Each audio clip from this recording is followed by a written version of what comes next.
घर के मंदिर में ध्यान रखनी चाहिए यह 20 बातें। देवी देवताओं का पूजन करने से दुख दर्द तो दूर होते हैं, साथ ही शांति भी मिलती है। इसी कारण पुराने समय से ही पूजन की परंपरा चली आ रही है। जिन घरों में हर रोज पूजा की जाती है, वहां का वातावरण सकारात्मक, पॉजिटिव और पवित्र रहता है।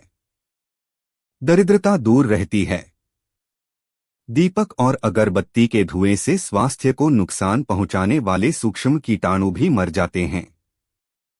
शास्त्रों के अनुसार पूजन के लिए कई आवश्यक नियम बताए गए हैं। इन नियमों का पालन करते हुए पूजा करने पर श्रेष्ठ फल प्राप्त होते हैं। महालक्ष्मी सहित सभी देवी देवताओं की कृपा मिलती है। यहाँ जानिए 20 नियम जो कि घर के मंदिर में पूजा करते समय ध्यान रखना चाहिए। 1. सभी प्रकार की पूजा में चावल विशेष रूप से चढ़ाए जाते हैं। पूजन के लिए ऐसे चावल का उपयोग करना चाहिए जो अखंडित पूरे चावल हो यानी टूटे हुए ना हो। चावल चढ़ाने से पहले इन्हें हल्दी से पीला करना बहुत शुभ माना गया है। इसके लिए थोड़े से पानी में हल्दी घोल लें और उस घोल में चावल को डुबोकर पीला किया जा सकता है। 2. पूजन में पान का पत्ता भी रखना चाहिए। ध्यान रखें पान के पत्ते के साथ इलायची, लौंग, गुलकंद आदि भी चढ़ाना चाहिए। पूरा बना हुआ पान चढ़ाएंगे तो श्रेष्ठ रहेगा। 3. पूजन कर्म में इस बात का विशेष ध्यान रखें कि पूजा के बीच में दीपक बुझना नहीं चाहिए। ऐसा होने पर पूजा का पूर्ण फल प्राप्त नहीं हो पाता है।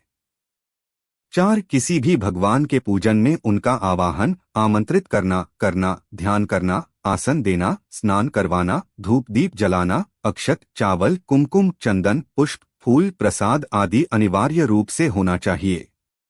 5. देवी देवताओं को हार, फूल, पत्तियां आदि अर्पित करने से पहले एक बार साफ पानी से अवश्य धो लेना चाहिए। 6. भगवान विष्णु को प्रसन्न करने के लिए पीले रंग का रेशमी कपड़ा चढ़ाना चाहिए। माता दुर्गा, सूर्यदेव व श्री गणेश को प्रसन्न करने के लिए लाल रंग का, भगवान शिव को प्रसन्न करने के लिए सफेद वस्त्र अर्पित करना चाहिए। 7. किसी भी प्रकार के पूजन में कुल देवता, कुल देवी, घर के वास्तु देवता, ग्राम देवता आदि का ध्यान करना भी आवश्यक है। इन सभी का पूजन भी करना चाहिए। 8. पूजन में हम जिस आसन पर बैठते हैं उसे पैरों से इधर उधर खिसकाना नहीं चाहिए। आसन को हाथों से ही खिसकाना चाहिए।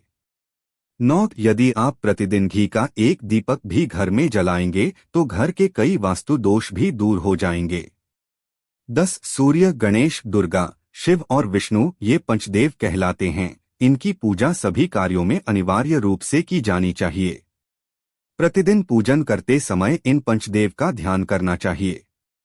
इससे लक्ष्मी कृपा और समृद्धि प्राप्त होती है। 11. तुलसी के पत्तों को 11 दिनों तक बासी नहीं माना जाता है। इसकी पत्तियों पर हर रोज जल छिड़कर पुनः भगवान को अर्पित किया जा सकता है।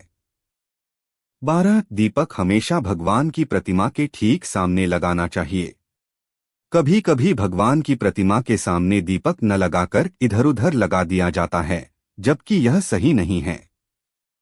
13. घी के दीपक के लिए सफेद रुई की बत्ती उपयोग किया जाना चाहिए, जबकि तेल के दीपक के लिए लाल धागे की बत्ती श्रेष्ठ बताई गई है।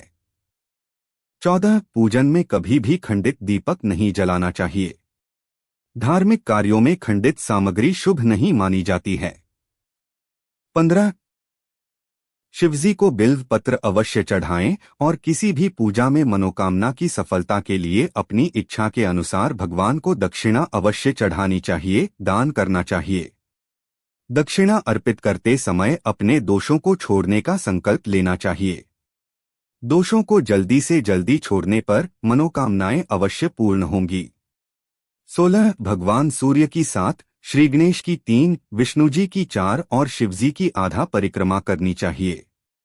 17. घर में या मंदिर में जब भी कोई विशेष पूजा करें तो अपने इष्टदेव के साथ ही स्वस्तिक, कलश, नवग्रह देवता, पंच लोकपाल, षोडश मातृका, सप्त मातृका का पूजन भी अनिवार्य रूप से किया जाना चाहिए। इन सभी की पूरी जानकारी किसी ब्राह्मण पंडित से प्राप्त की जा सकती है। विशेष पूजन पंडित की मदद से ही करवाने चाहिए ताकि पूजा विधिवत हो सके। 18 घर में पूजन स्थल के ऊपर कोई कबाड़ या भारी चीज न रखें। 19 भगवान शिव को हल्दी नहीं चढ़ाना चाहिए और न ही शंख से जल चढ़ाना चाहिए। 20 पूजन स्थल पर पवित्रता का ध्यान रखें। चप्पल पहनकर कोई मंदिर तक नहीं जाना चाहिए। चमड़े का बेल्ट या पर्स अपने पास रखकर पूजा न करें। पूजन स्थल पर कचरा इत्यादि न जमा हो पाए।